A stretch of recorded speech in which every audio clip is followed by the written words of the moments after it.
Hello दोस्तों, exam insider की इस यूट्यूब चैनल पर मैं आप सबका एक बार फिर से स्वागत करती हूं। जैसा कि दोस्तों आप सबको पता है कि आपके यूपी पेट 2023 के एग्ज़ाम्स की डेट बिल्कुल भी नज़दीक आ चुकी हैं और मैंने जैसा कि आपको बताया है कि मैं आपके एग्ज़ाम्स के पहले 30 पैसेज आपको करवाऊंगी इंग्लिश के, जो कि आपकी परीक्षा में बहुत ही ज़्यादा इम्पॉर्टेंट रोल प्ले करने वाले हैं। ये क्वेश्चंस, ये पैसेज आपकी परीक्षा में 100% पूछे जाने वाले हैं। तो आपने अभी तक हमारे वीडियोस को नहीं देखा है तो सबसे पहले जा कर के हमारे वीडियोस को देखिए। अगर आप नहीं देखते हैं तो आप अपना सबसे अच्छा मौका गंवा देंगे इंग्लिश में 5 नंबर स्कोर करने का। तो आप हमारे चैनल पर नए हैं तो सबसे पहला काम आपको यही करना है, जा कर के एग्ज़ाम इंसाइडर को सब्सक्राइब कर लेना है, ताकि हम आपके लिए अनेक परीक्षाओं से जुड़ी जो भी नई नई अपडेट्स ला रहे हैं उन सब के नोटिफिकेशन आपके पास टाइम टू टाइम पहुंचते ही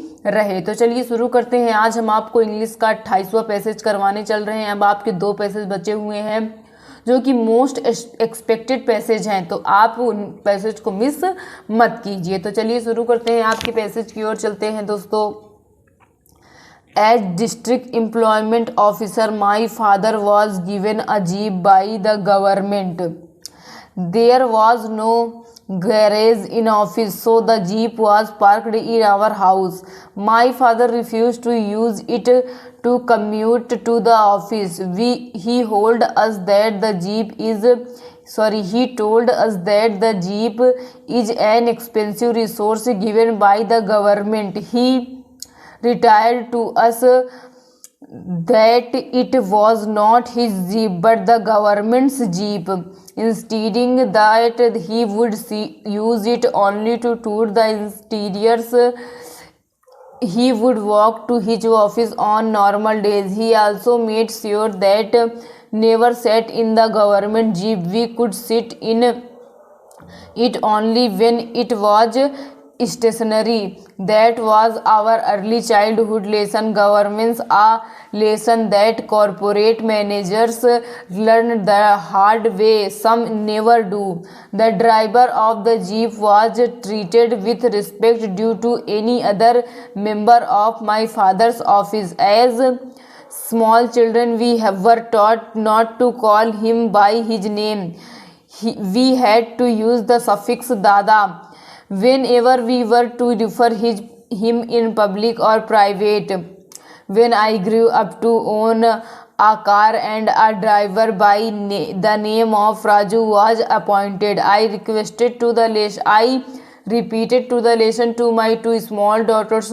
They have as a result grown up calling him Raju uncle, very different from many of their friends who refer to their family drivers as my driver.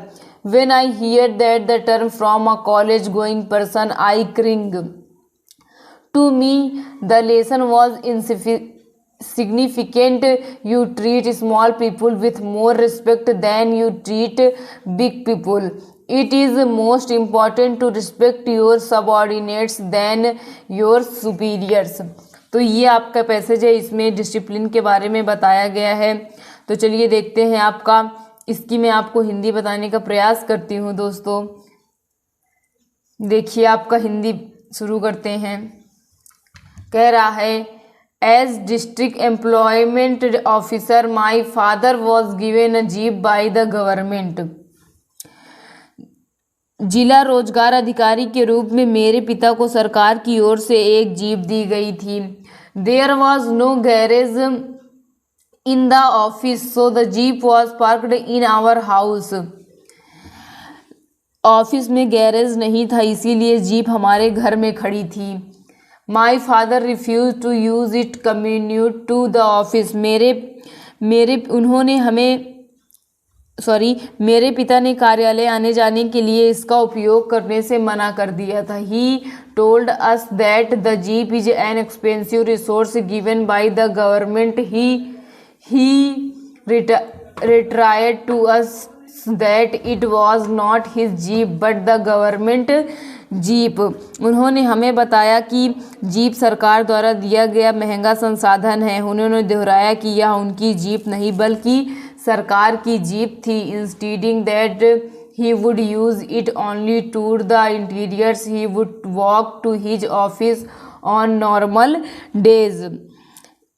इस बात पर जोर देते हुए वह इसका उपयोग केवल अंदरूनी इलाकों का दौरा करने के लिए करेंगे। वह सामान्य दिनों में पैदल ही कार्यालय जाएंगे। He also made sure that we never sat in the government jeep. We could sit it only when it was stationary.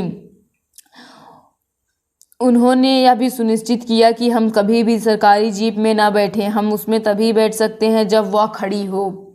That was our early childhood lesson, government's a lesson that corporate managers learns the hard, some never do. यह हमारा प्रारंभिक बचपन का सबक था। शासन एक अन्य सदस्य की तरह शासन एक ऐसा सबक जो कॉरपोरेट प्रबंधक कठिन तरीके से सीखते हैं। कुछ भी नहीं सीखते, कुछ हैं जो सीख ही नहीं पाते। The driver to the jeep was treated the respect to any other member of my father's office. मेरे पिता के कार्यालय के किसी अन्य सदस्य की तरह जीप के ड्राइवर के साथ भी सम्मान पूर्वक व्यवहार किया जाता था। As small children we were taught not to call him by his name. जैसे जब छोटे बच्चों के रूप में हमें सिखाया गया था कि उसे उसके नाम से ना पुकारें। We had to use to suffix दादा whenever we were to refer him in a public or private. जब भी हम सार्वजनिक तौर पर उनका उल्लेख करना होता तो हमें दादा के प्रत्यय का प्रयोग करना होता था। When I grew up to own a car and a driver by the name of Raju was appointed. जब मैं बड़ा हुआ तो मेरे पास एक कार थी और मैंने राजू नाम के एक ड्राइवर नियुक्त किया। I repeated the lesson to my 2 small daughters. मैंने वही पाठ अपनी 2 छोटी छोटी बेटियों को बताया या फिर दोहराया। They have as a result grown up calling him Raju uncle, very different from many other of their friends who refer to their family drivers as my drivers. परिणाम स्वरूप वे बड़े होकर उन्हें राजू अंकल कहकर बुलाते थे, जो उनके कई दोस्तों से बिल्कुल अलग है, जो अपने परिवार के ड्राइवर को मेरा ड्राइवर कहते हैं। When I hear that term from a college going person I cringe. जब मैं किसी कॉलेज जाने वाले व्यक्ति से यह शब्द सुनता हूँ तो मैं घबरा जाता हूँ। To me the lesson was significant. You treat small people with more respect than you treat big people. मेरे लिए यह सबक महत्वपूर्ण था कि आप छोटे लोगों के साथ बड़े लोगों की तुलना में अधिक सम्मान के साथ व्यवहार करते हैं। It more important to respect your subordinates than your superiors. अपने वरिष्ठों की तुलना करना और अपने अधीनस्थों का सम्मान करना अधिक महत्वपूर्ण है। तो ये आपका पैसेज है दोस्तों।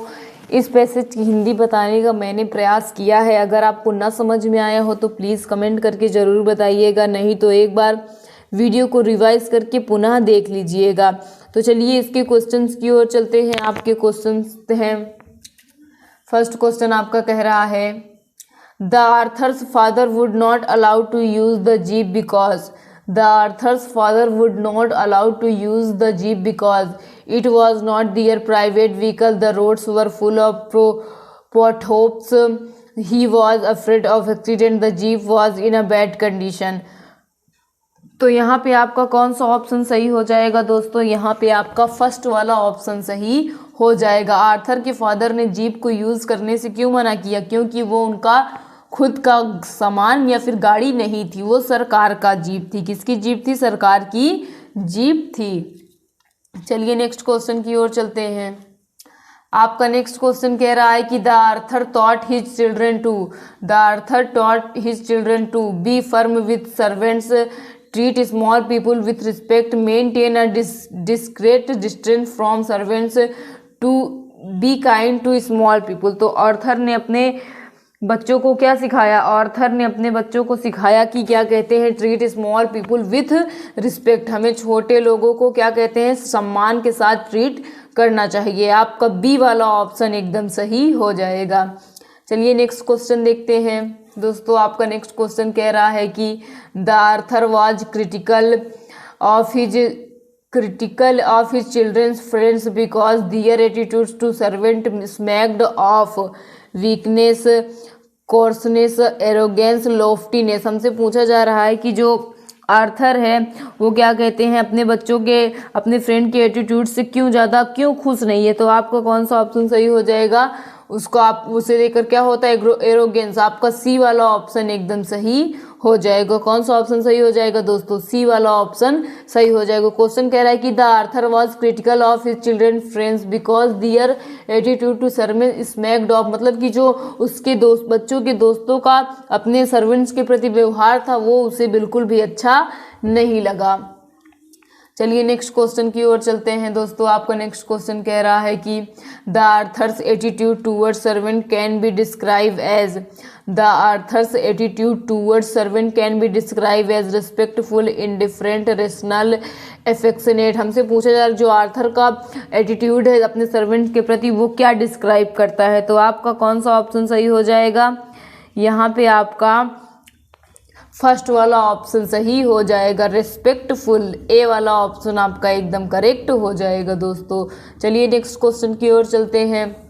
आपका नेक्स्ट क्वेश्चन कह रहा है कि the opposite of the word refused is, the opposite of the word refused is. Refused का क्या बताना है, अपोजिट बताना है, एक्सेप्टेड, रिसीव्ड, जस्टिफाइड, एडमायर। हमें क्या बताना है, अपोजिट का क्या बताना है, सॉरी रिफ्यूज्ड का क्या बताना है, अपोजिट बताना है। तो रिफ्यूज्ड मतलब होता है दोस्तों मना करना। क्या होता है, मना करना। तो आपका इसका सही ऑप्शन हो जाएगा एक्सेप्टेड। क्या हो जाएगा, एक्सेप्टेड। एक्सेप्टेड मतलब होता है स्वीकार करना और रिफ्यूज्ड का मतलब क्या होता है, मना करना। देखिए रिसीव्ड मतलब होता है आपका प्राप्त करना, जस्टिफाइड का मतलब होता है न्याय, एडमायर मतलब होता है प्रशंसा करना। तो आपका कौन सा ऑप्शन सही हो जाएगा, यहाँ पे फर्स्ट वाला ऑप्शन आपका सही हो जाएगा। तो दोस्तों आज का यह पैसेज यहीं पे समाप्त होता है। आई होप मैंने आपको जो भी पढ़ाया है वो आपको समझ में आया होगा और मैं उम्मीद करती हूँ कि आपने अभी तक एग्ज़ाम इनसाइडर चैनल को सब्सक्राइब कर लिया होगा। अगर नहीं किया है तो सबसे पहला काम आप यही करिए, जा कर के एग्ज़ाम इनसाइडर को सब्सक्राइब कर लीजिए। साथ ही साथ वीडियो पसंद आ रहा हो दोस्तों तो प्लीज़ वीडियो को लाइक एंड शेयर ज़रूर कीजिएगा। थैंक यू दोस्तों।